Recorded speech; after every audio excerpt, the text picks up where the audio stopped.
अंधेरा है, रेगिस्तान की सर्द रात, आसमान पर सितारे चमक रहे हैं, लेकिन मक्का की खामोशी के पीछे तारीख का सबसे बड़ा इनकलाब जन्म लेने वाला है।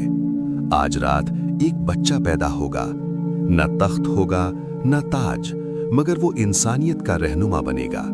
उनका नाम होगा मोहम्मद सल्लल्लाहु वो पैदा अलैहि हुए, वसल्लम। लेकिन बाप का साया पहले ही उठ चुका था। चंद सालों बाद माँ भी चली गई। यतीमी उनका मुकद्दर थी, मगर कमजोरी नहीं। वो सच बोलते थे, वो अमानत में खयानत नहीं करते थे।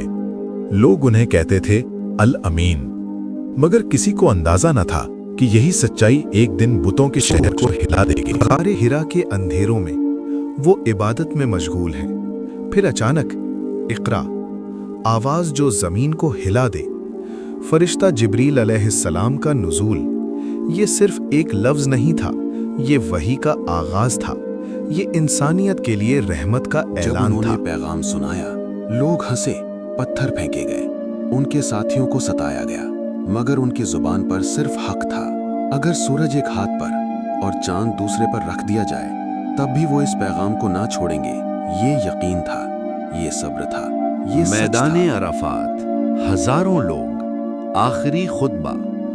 न किसी अरब को अजमी पर फजीलत है, न किसी गोरे को काले पर, मगर तकवा से। ये पैगाम सिर्फ उस वक्त के लिए नहीं था, ये हर दौर के लिए था। आज भी उनका नाम लिया जाए तो दिल नरम हो जाता है, उन पर दुरूद भेजा जाए तो रूह को